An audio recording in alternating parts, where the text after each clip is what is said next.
Hey, this is Kemble Walters from the band Aeges and G4L, and you're listening to Blevins Nation Home Rock Rage Radio.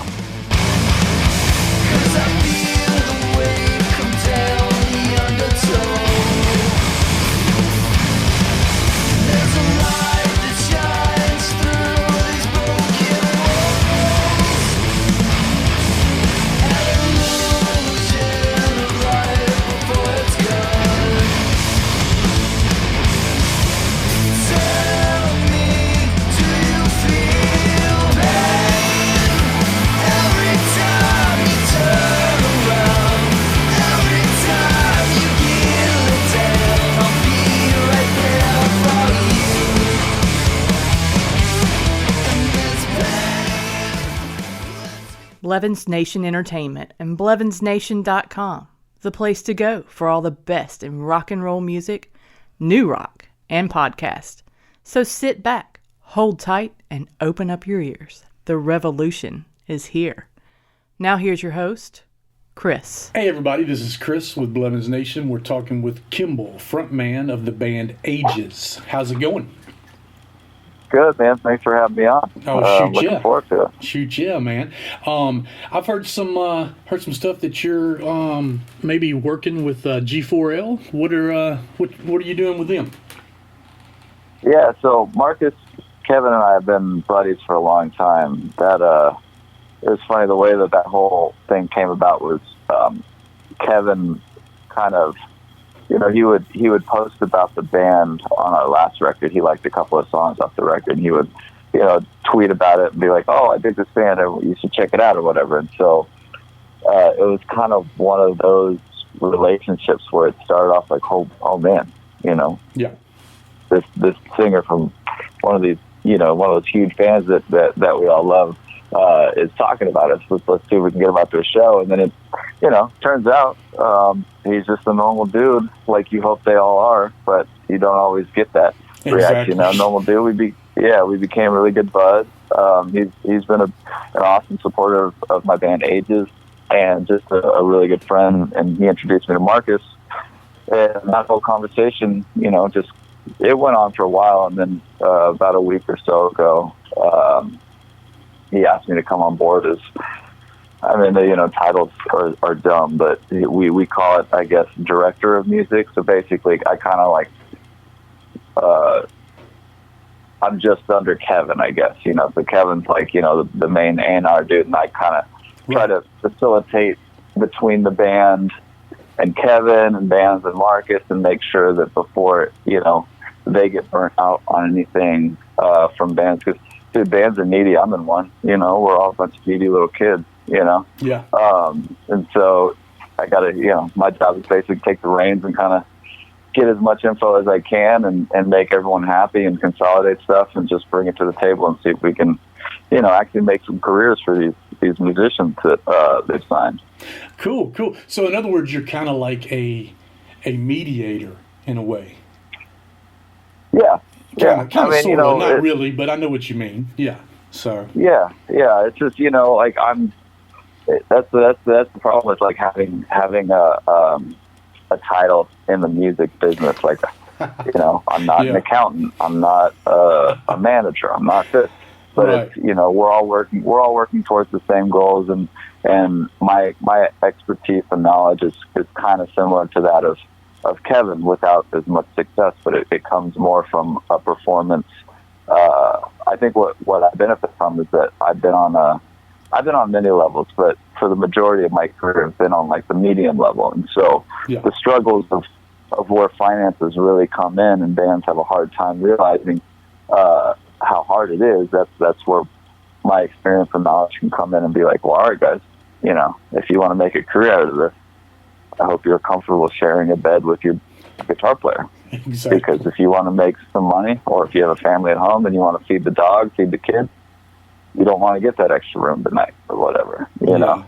It's little things like that where people, bands in particular, new bands, don't realize how hard music really is, and people on the outside are the same. Like, they don't necessarily know, if they haven't been in it, that it's not all glitz and glamour. It's actually quite the opposite. It's pretty gross. But yeah, it's one of those addictions that once you jump into it, it grabs a hold of you like a drug, but in a good way. It's a positive drug, though. oh yeah, exactly. Yeah. Yeah, that's cool, man. I've known Kevin, God, let's see, 18, 17 years, something like that. Good Lord. Oh, wow. It's been a while now. That's awesome.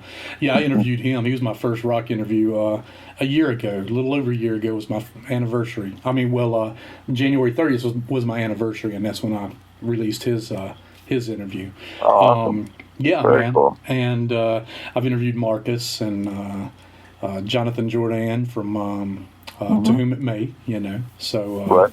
so yeah, man, really good stuff. I love what Marcus is doing, and Kevin, and everything. I'm glad to see they're bringing some good, headstrong people in to mold these bands. And you bring a band in, and you don't just sign them, but at first you build them up to what you want. Kind of giving them a platform to take off from. Like I think what the cool thing is that I've been signed to a bunch of different labels, majors and independents, and then extremely small independents. Where there really isn't money except for distribution. Right. And so I think what the cool thing is that Marcus and Kevin are bringing is they've got the mentality of a major label as far as like where they want to go. Right. They're really not thinking small. Right. But they have the engine of a small label, which is like the best of both worlds. Like that's the thing that I love about a major label is just how far they can take you. But Yeah. the thing I hate about a major label is how far they don't take you because there's too many people on the team, and you'll be talking to your A&R guy or your press person, and all of a sudden you're like 15 emails deep of being like, "Hello, are you there? What happened? It's been a month since I asked about the show that happened actually 2 days ago that we didn't play because nobody responded to me." And then you finally get a response, and it's like, "Oh, we've been through 3 A&R guys since then, so this email address doesn't actually work anymore." And so you're not dealing with any of that stuff. It's just there's literally me, Marcus, Kevin, and maybe 2 or 3 other people. And so if you need to get a hold of somebody, there's really not much room to be like, "Well, nope, nobody got your emails or calls." Yeah. There's just a handful of us. That's it. Yeah, that's cool. You know, and that's the thing. I like helping out. I do a radio show also on Rock Rage Radio, and so I play a lot of independent on Rock Rage stuff. Radio. Yeah, Rock Rage Radio. Yeah. I know Rosie. Okay, I'm not sure who she is. I actually just started my show 2 weeks ago. Oh, cool. Before that, I was with Rock 93X, and but I do the podcast. I do that. I'm a concert promoter. I put on shows, and I try to promote. I promote all rock music from signed to unsigned to independent and everything in between. I love doing that, and I mean, like what Marcus is doing is kind of like what Wind Up started doing, but ended up getting in over their head, and they got in real deep, real fast. They had Evanescence. That's a huge band to maintain on an independent level. Oh yes. I mean, and you had who was it? Not Creed, I don't think, but it might have been. And Finger 11. Isn't that the guitar player guy? Tremonti. Yeah, Creed? wasn't he on Wind Up? I think so. I mean, and Finger 11 and just some other bands, big, especially like you said, Evanescence. So, if they would have had Evanescence and a few smaller bands or vice versa, whatever, you can't wrap all your money up in one band and help anybody else, That's just that's with anything, not just music. So, well, shoot, yeah, man, and I love the independent label. That's very cool, man, and that's great, man. Now, what about your band, Aeges? What's going on with that? Well, we just finished up a new record. Okay. We finished up at the end of last year. So the short long, short, however you want to say it, of it is like we've gone through a couple of member changes over the years, and the ride or die are me, who I sing, play guitar, and I write all the songs and stuff, and then my bass player Tony. We've been in it since day one, and it's it's kind of a demanding band as far as like performance is concerned, and we like to keep things as frugal as possible because we want the band to live. Like, for example, we started at the end of 2011, and we're still doing things independently. Like, we were signed to this label. The first thing that we got put out, we actually did a 2-song 7-inch off of Hawthorne Street Records, which is like a sheer small label. And then that led to, we signed to the Mylene Sheath, which was a little bit of a step up from there. But they were one of those that was like, okay, we can give you, $1,000 to record your record, and it's like, oh crap, how do we do that? But I went to school and learned how to freaking record bands, and then it was like, okay, if nobody takes any money and we spend this $1,000 on like a couple of days, we could probably get this done. Yeah. So we did 2 records through them, got the band up, had like full spreads and like alternate press and stuff, went on tour with Coheed and Cambria and bands like that. Nice. And then signed to, thank you. 3rd record we signed to Century Media /Sony /Red Music, basically right at the time that Century was being bought by Sony and Red. And, they wanted the record before, but as people do, I'm not throwing anybody on the bus by any means, because I'm happy where we're at, and I think all roads lead home, right? Like, everything led us here, and I'm stoked on that. But we were going to release our 2nd record, Above and Down Below, and we had sent it off to one of the A&R guys, the guy that ended up signing us to Century. And the week that our record was coming out, he finally emails us, and he goes, "Yo, dude, we want your record." I'm like, "What are you talking about? You want a record, dude? You've had the record for like a year, and now we have it like press. Everything's been rolled out, and we're releasing it on an independent." He goes, "You should pull it. We're gonna do it." And we're like, "No, dude, that's not how business works. It's not how the industry should work. We're releasing it. You guys missed out. We would have rather been with you because you're bigger, but this is what we're going to do because that's just some shady business." You know what I mean? Right. So that record came out. It did pretty good. And then they ended up signing us for the next record. So we got out of our, we did our cycle with Mylene Sheath and moved over and ended up recording. First time that we had a producer was the 3rd record. We went, we were talking to like Alan Johannes, Garth Richardson, all these people, and we ended up going with Bob Marlette in LA.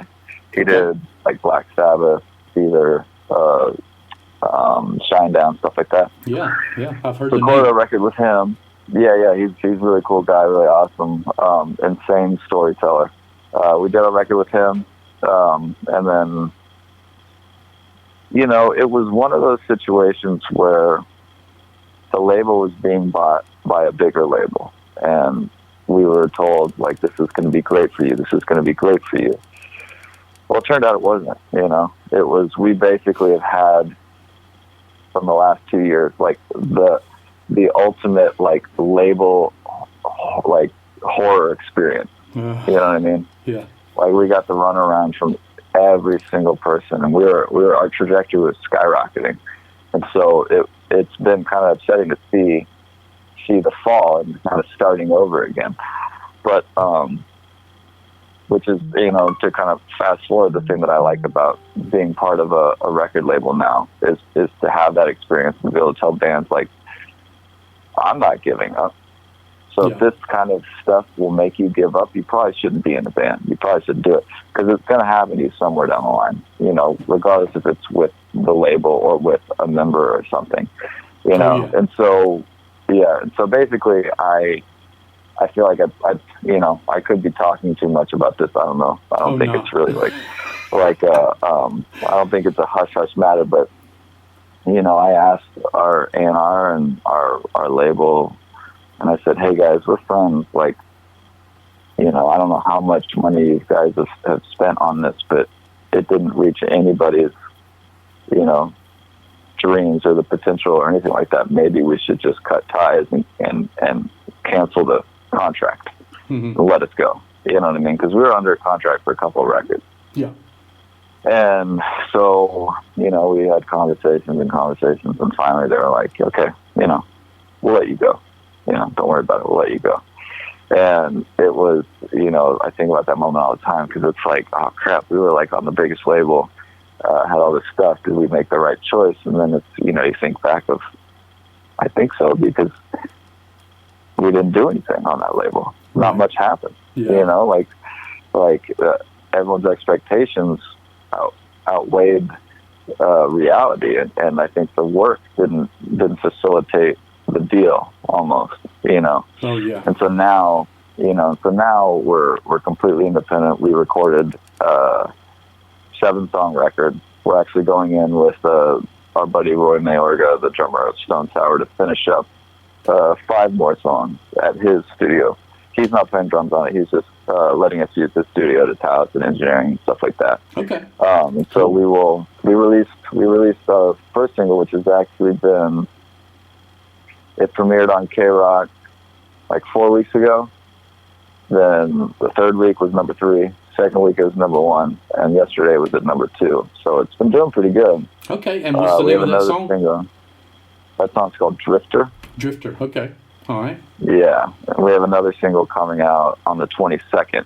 I don't think we're going to push it to radio, at least not yet, considering that Drifter seems to be, holding some weight. But it will be coming out on Decibel. We'll be doing the premiere the day of the release, okay. Which is pretty cool. We've gotten lucky through, just being a band for so long and pushing and kind of not giving up. I think keeping something out there. A lot of our peers and other people in the industry, like on the media side, they notice that stuff. And so Revolver was the premiere for the first single, Drifter, and then Decibel on this one. And so it's like, getting a PR person to land this stuff is hard enough. And so to try to figure out how to do it yourself when you're looking through emails, and it's like, who's helped us in the past? Okay, this dude. And then I would try to find that dude's email. But of course, our PR, our management never sent their exact contacts because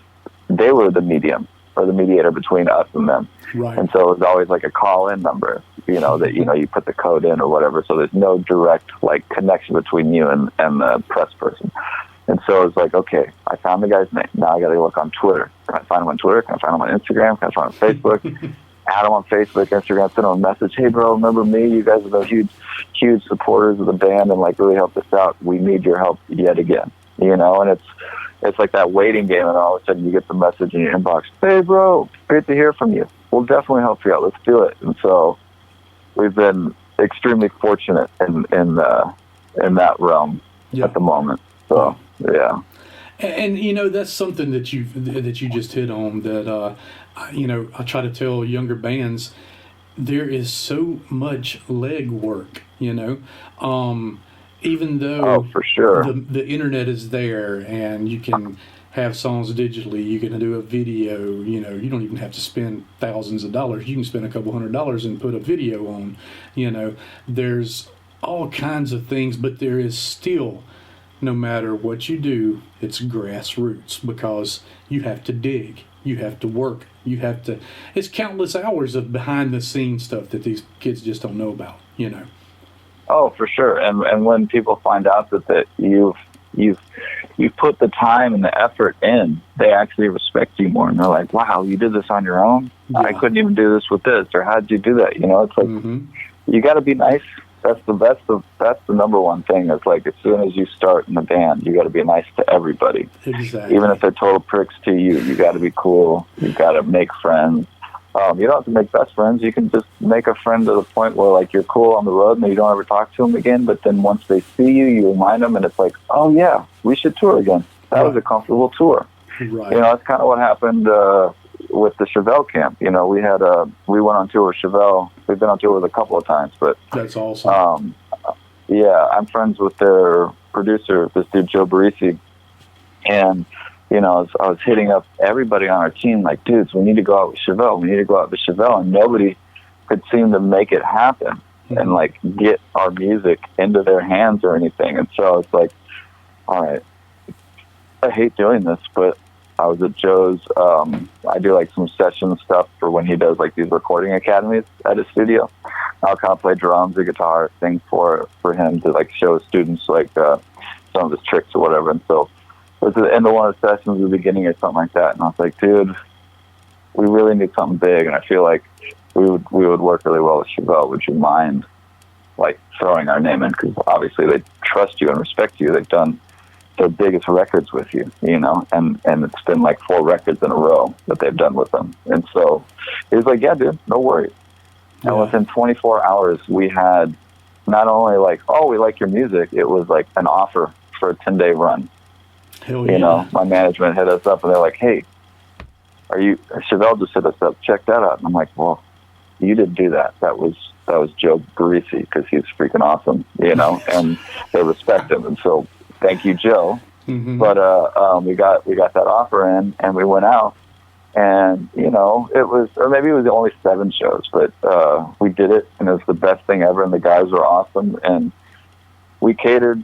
I mean, we were us, but we, you know, if they want to be left alone and chill, or if they want to party, or if they want to just like talk video games or whatever. I'm not saying this was what they wanted to do, but whatever their interests were, you know, we would just connect with them, you know. I mean, those guys and us, we've actually become really good buddies, so we're very similar, you know, like just chill people, whatever. And so that being cool with them and just being very appreciative, and like, you know, I would always send Pete or Sam a text like, yo, dudes, we're almost at the venue. You guys need coffee? You need this? You know? They never took us up on it, but I think it was just the thought. Yes. To them, they're like, oh, dude, these guys are really cool. And so then they took us out again. The next one was longer.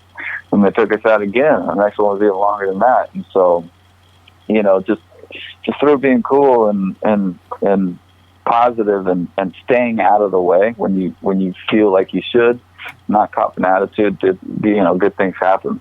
Oh, yeah. I think a lot of bands forget that, you know, or they get nervous and they're like, oh, I don't want to go up and talk to them and say hi because, you know, they're the big rock stars and we're on their tour, so we're just going to stay out of the way.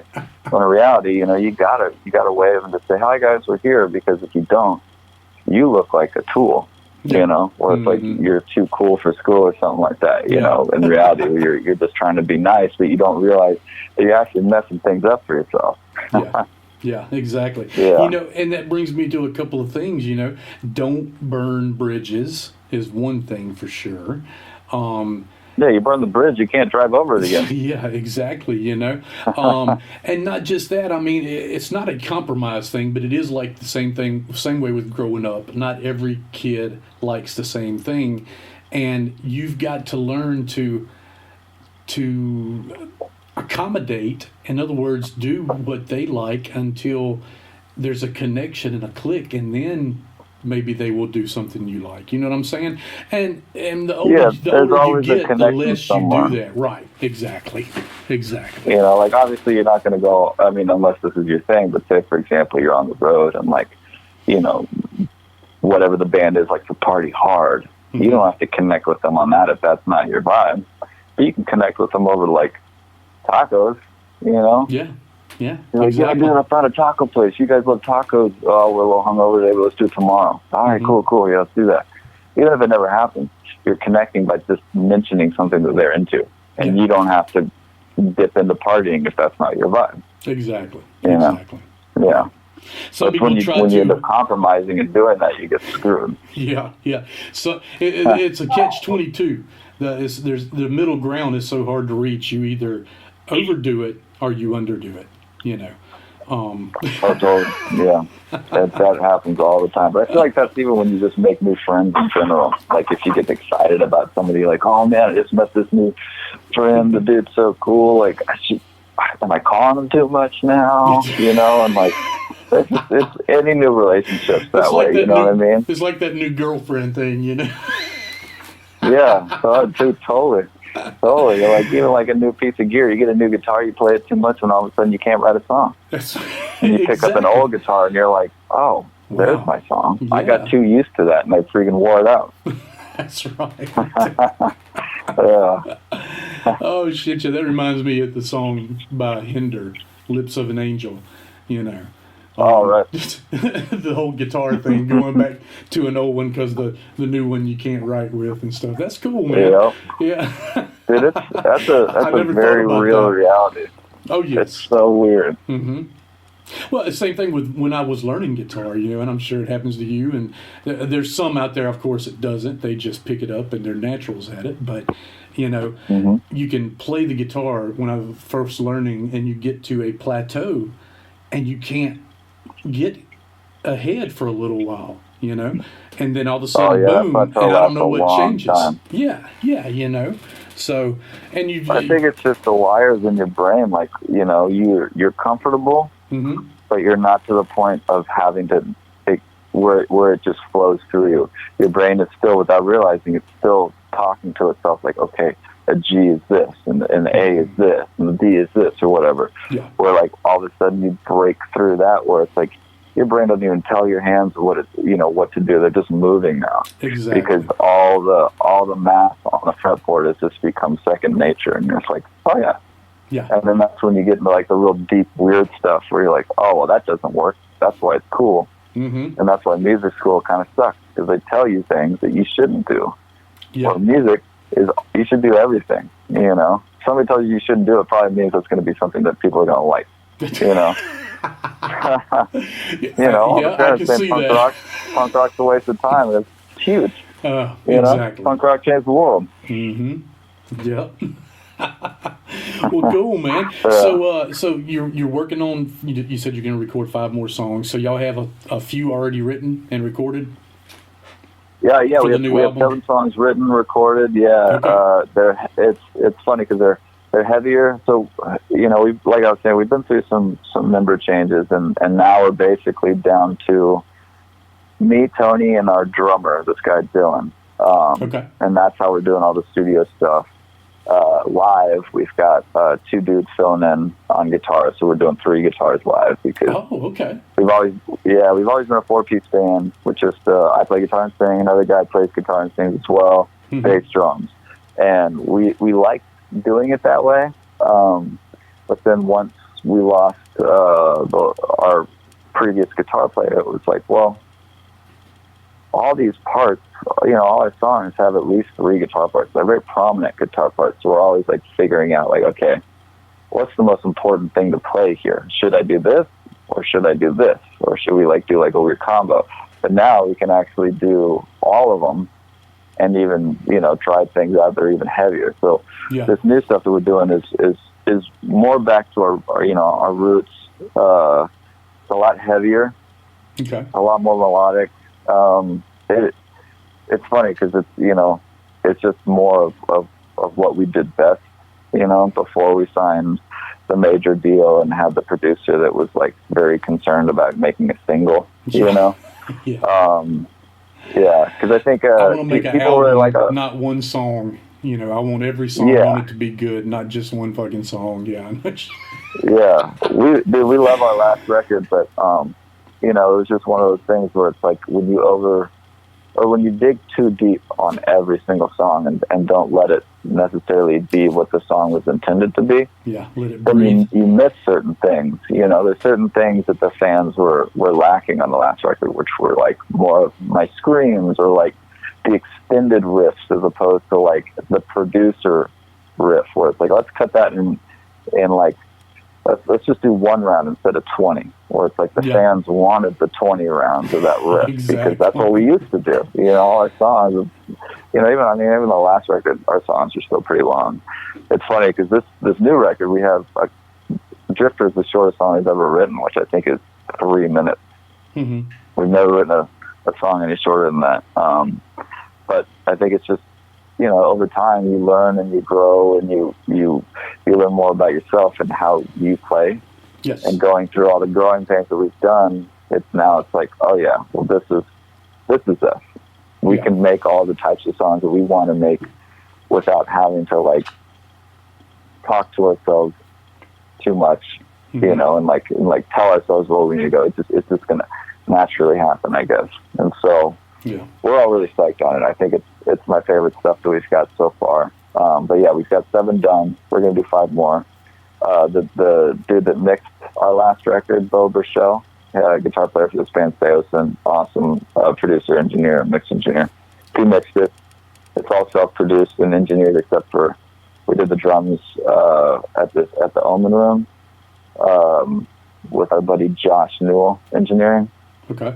And then all guitars and bass, vocals, everything was done at my place. And then mastered by this guy Mike Kalajian, I think in New York, upstate New York maybe. Okay.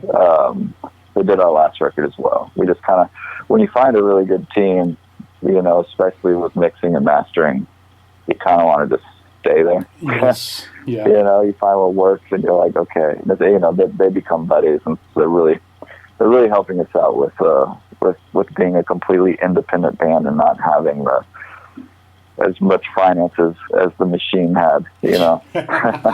Exactly. Yeah. Exactly. Well, cool, man. Now, where can people find you know, info on the band? And I mean, I'm sure you have a Facebook page. Well, I know you do because I've looked at it. And you know, website and all that stuff. So everything online is Aeges Band, so AEGES Band. So it'll be aegesband.com, Instagram, Twitter at Aeges Band. Then we've got Big Cartel, which is aeges.bigcartel.com, which I think that's the only one that's not Aeges Band. It's got like the shirts and koozies and stuff like that. Okay, from the Bandcamp, the Bandcamp is just aegesband.bandcamp.com. But if you want a previous record, that's aeges.bandcamp.com, because that's through our former label. Mylene Sheath has that. Okay. And then Spotify is just Aeges, AEGES.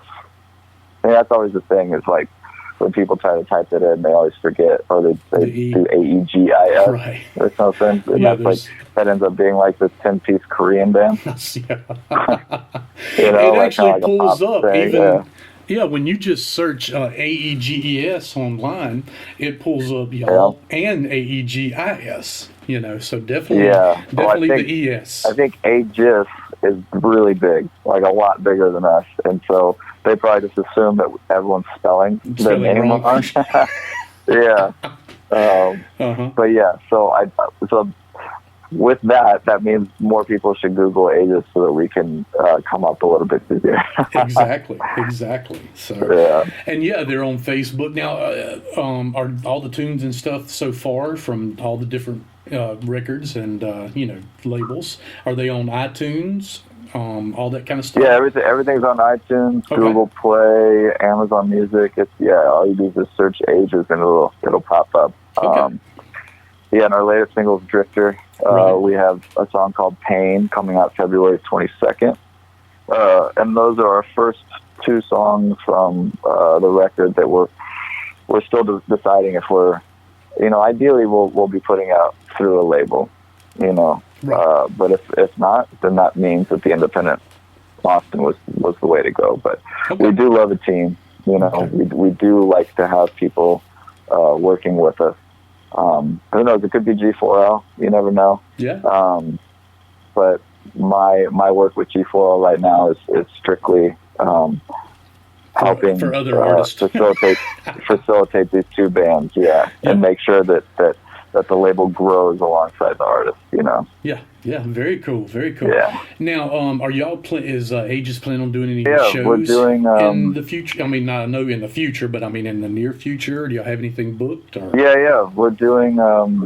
We just played LA. We did we're with this booking agency called TKO. We did a TKO showcase recently, which was freaking awesome. But we're doing in LA. We're doing another show March 29th at the Viper Room. With our friend Frankie Perez, Frankie Perez is like this freaking baller singer who has a cover band with Matt Sorum and the guys from STP. You know, he's just a ripping dude, and he's got this new band called Dead something. I can't remember. It's brand new, but it's with Geezer Butler and some other people. Oh, okay, but, we're not playing with that band, but we're playing with Frankie solo. yeah, we're pretty psyched on that. That's March 29th. And I'm not sure if it's announced yet or if they're announcing it or what. But March 23rd, we're playing a military-based motocross event in 29 Palms. Yeah. Okay. I'm a huge, so that should be pretty fun. Yeah, I'm a huge motocross fan, and of course a big supporter of the military. So hell yeah, man. Yeah. That's awesome. That's awesome right there. Yeah, that one's gonna be really cool. It's just like, out in the desert, Yeah. It's at the base out here, which is like a little bit past or just north of Palm Springs. Okay. All right. Yeah. Well, cool, man. Well, it sounds like you got a lot on your plate, which I mean, if you didn't, man, there's a lot. I think if you do, you're stressed, but if you don't, you're more stressed because. Oh, dude, trust me. Yeah, you know what I mean. Because then you're scrambling trying to find it. No shit. You're not trying to maintain it. You're just trying to build it somehow. Exactly. Trying to make something come up from thin air. That's the most stressful thing. Is you're like, how do I create this thing without having any of the moving parts? It's like being a magician almost. That's straight up. That's the music industry. You got to be a magician. You got to somehow make everyone just see what you did as something they need, when in reality, I mean, I don't know, they don't really need any of it. They can just like producers now. You don't need one anymore because you got digital recording. You can do it yourself. But if you do it yourself, it's probably not going to be as good. Right, and not many people are going to take a listen to it because you want that name. And that's something else I was going to hit on a second ago. You were talking about just, people you knew and stuff. And that's something that everybody needs to know. This industry, either you are in the right place at the right damn time, and that's 99.9% you're not going to be, or you have to know somebody. And that doesn't mean shit, but well, you still have to have both. Yes. Both of those. So, right. like, if you don't have both, then it's even harder. Yeah. So that's the thing. Like, my bass player will laugh at me sometimes because he's like, "Man, I can't necessarily do that, but I'm glad that you can." Which is go up to somebody if I see him and be like, "Hey, man, this is gonna be super annoying, but I love your band. This is how we ended up meeting the Seventh Hour guys and doing some stuff with them.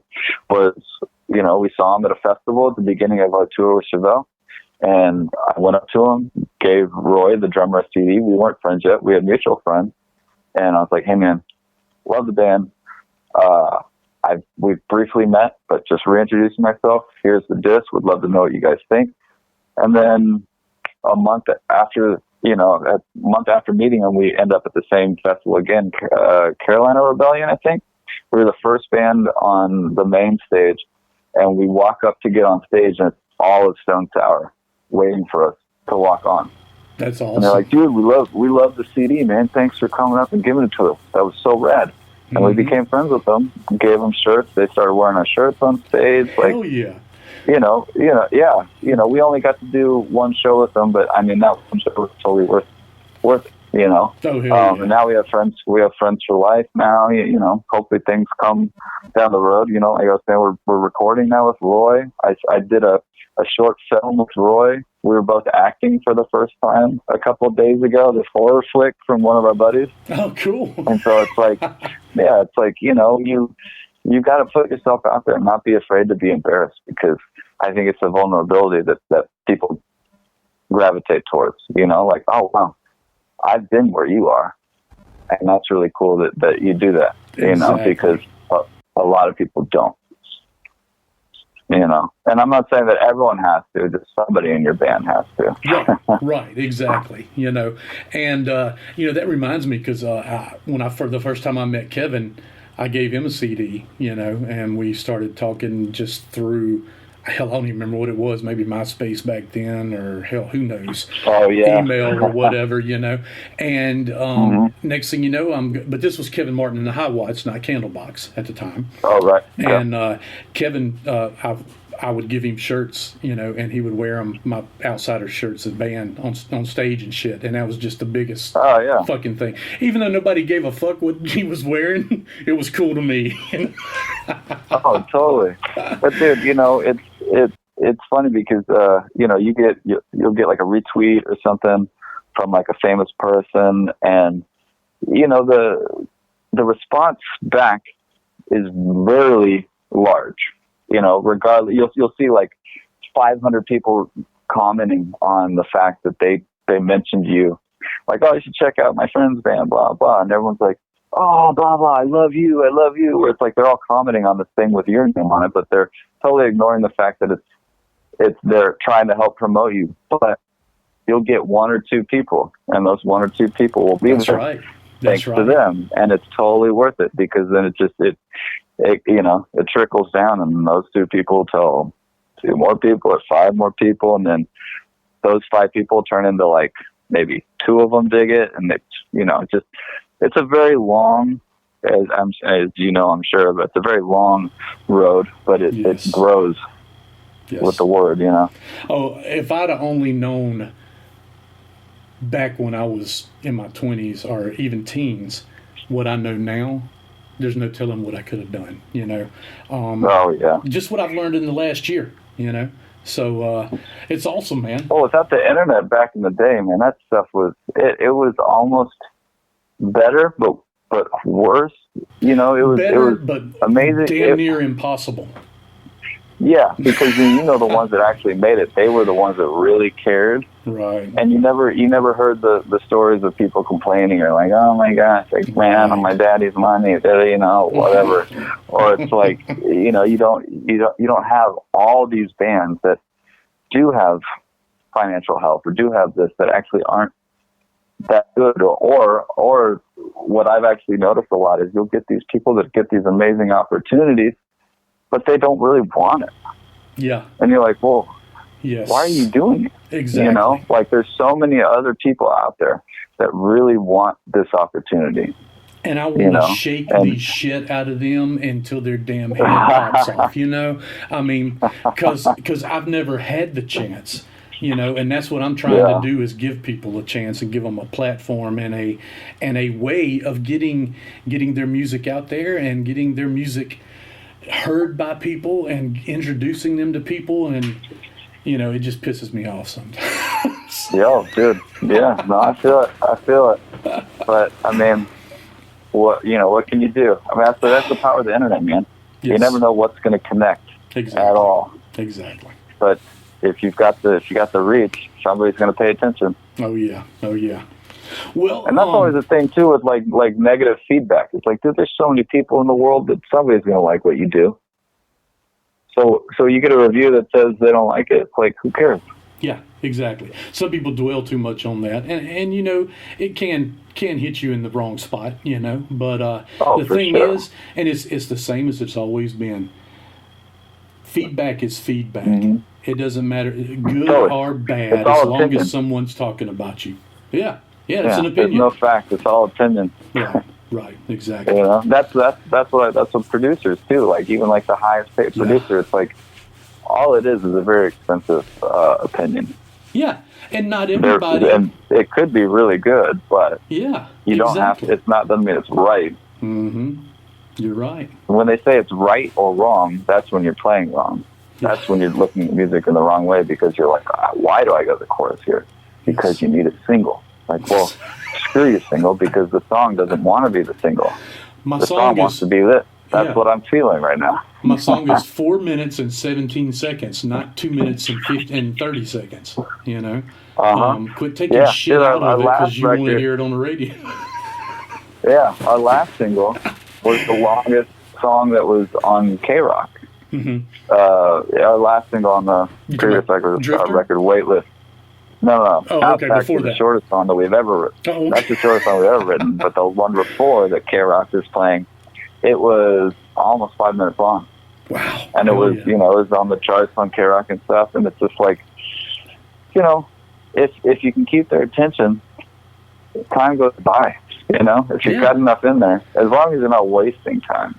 Yeah. If you're wasting time, I get it. That's where the expensive opinion comes in handy. Where it's like, you might want to consider cutting the fat on that. But well, still, an opinion. You don't have to. Back in the day, the 60s and 70s, there were not as many artists, I guess you would say, or like they are now. But you could play Meatloaf like in Bat Out of Hell was 6 minutes long or however damn long it was. Oh, you dude, know, you could do Highway Don't Fear the Star by Reaper. Deep Purple. You know, oh yeah, exactly. You know, Even now it's the kind of Knack, hard. My Sharona is the longest song. Actually, the unedited My Sharona. The solo is almost 2 minutes long. Oh God. And it's the best solo. It's such a good solo, but they cut it. But at least they recorded it the way they wanted to. We used to play that song. We've kind of tried it our own way. Such a good song. Hell yeah. The drummer he's my favorite rock drummer of all time. Oh, well, that's cool, man. Hell yeah. Yeah, he's amazing. Well, cool. Well, you know what? We need to get the hell up off of here so you can get back to your day. But oh, good, man. Yeah, I like to talk. So. Definitely. Oh, hey, no worries. Yeah, man. Good luck with congrats on the G4L thing. And Thank you. Good luck with that. And absolutely, that seems like a hard, not really a hard job, but I mean how are you going to get self gratification out of that? You know what I'm saying? Because you're kind of the funny thing about it is that. Well, yeah, and I'm totally cool with being a bad guy because in the long run, I'm trying to make things work for people. Exactly. You know, like I'm not a money dude when it comes to music. You know, I've never been that way. Like I was saying at the beginning, like on tour, I will cut as many corners as I can, even if that means just for myself to make sure that the band's happy and successful. And if successful just means coming home without dipping into our own pockets, or at least our own pockets too much, then success. And so same thing with, you know, the label. It's like my role is just to make sure that nobody fails, you know. Right. And if a band does fail, you can't say you didn't try or put as much gas in the engine, you know. Yes. As possible, grease and whatever you call it, you know, all that stuff. And so I care about these bands. I think they're all awesome, and it's just making sure that because like I was saying earlier, I've seen the biggest budgets come in and the smallest budgets come in, and so I've had the experience of knowing what really works and what really doesn't. I've seen a lot of my buddies' bands use too much of the label's money, and in turn that they implode before the record comes out, and then the label fails. You know, like wind up. You throw too much money out there without seeing it come back yet. You know, you might have like a really happy roster. Everyone's like, "Oh my gosh!" And the view from the outside, like I was shocked when they pulled it. I was like, "What? Wind up's huge." It's like, well, same thing with Grand Royal. You know, they had so much stuff going for them, and then all of a sudden you take a hit, and it's like there's no recovering. You know, because some of those hits can be so big. So, you know, I'm just here to facilitate and massage and make sure nobody gets, you know, too stuck in one rut. And we just keep everything moving forward, regardless if it's, you know, on a big scale or a small scale, you know, but still moving towards the goal. Cool. We don't want to tell bands what to do and what not to do. Plain and simple, you know, like we need to compromise and come up with the best option for everybody. Yeah. You know, because if a band's not happy or they feel like it's not their decisions or anything like that, then you've got a weak product, you know. Yeah. You've got a product that isn't 100%. It's not their reality, and that's music. At the end of the day, it's somebody's creative, you know, vision and life force. Yep. Hell yeah. Yeah. Well, Kemble, it's been awesome talking to you, man. I appreciate you coming on the show. Oh yeah, thanks for having me. I appreciate it. Tell Marcus I enjoyed it, which I'll end up talking to him before long anyway. So, but awesome, will do. Yes. Great talks there with Kemble Walters, lead singer of the band Aeges, and that's Aeges. He is also now the director of music, right up under Kevin Martin, who is the head A&R of G4L Records. I want to congratulate Kemble for landing that gig for G4L Records, and Marcus and Kevin for seeing something in him, and all that good stuff. And of course, Aeges is coming out with a new album. They just released their one of their new singles, Drifter, a few weeks back, and then now their newest one they just released in near the end of February, which was a song called Pain. You can check both of them out on YouTube and all that good stuff, and download them from all the download places, of course, iTunes, Spotify, blah, blah, blah, and all that. So, yes. And you can check me out at blevinsnation.com. You can check Aeges out on Facebook. I'm on Facebook, Twitter, Instagram. They're on Instagram, Twitter, and all that good stuff. And you can download all my stuff from Stitcher, FM Player, iTunes, iHeartRadio, Google Play, Amazon, just Spotify, lots of places. So definitely check all that out and download all the podcast and take a listen to all of them. Got some good things in the works, things I'm working on. I'm actually going to do what do you call that? A short documentary on someone and or a band and a place and all that kind of stuff. So definitely be on the lookout for that. It's going to be a while, but going to be working on that. Going to be working on getting advertisement for Blevins Nation, getting advertisement for Blevins Nation on Rock Rage Radio. Do not forget to check me out on rockrageradio.com, and that is on Rock and All on with Blevins Nation on rockrageradio.com, and that is every Sunday night beginning at 7 p.m. Eastern to 9 p.m. Eastern. 2 hours of rock and all, and it is unbelievable. I play music from signed bands, unsigned band, and signed bands and independent bands. So everybody check me out. Everybody check out all the bands that I play, all the bands that I interview. Just, man, I'm carrying the rock and roll flag, as Todd Poole would say, and some other people would say. So I'm just trying to do my part, and like they said in Almost Famous, rock and roll will save the world. You damn right, baby. But and I dig chicks, and I dig music, and I'm on drugs, and no, I'm just kidding. But that was in the movie. I am a golden god. I'm on drugs. Anyway, yeah. So, great movie. Lots of good movies about rock and roll. Definitely check out The Dirt if you get a chance, and if you have not. And check out Bohemian Rhapsody, and, of course, I think it's called Piano Man or Guitar Man. I forget what it's called. Anyway, the new movie that's going to be coming out before long about what's his name? Piano player. Elton John. Oh, that's going to be a phenomenal fucking movie. But anyway, remember, kids, wherever you go, there you are.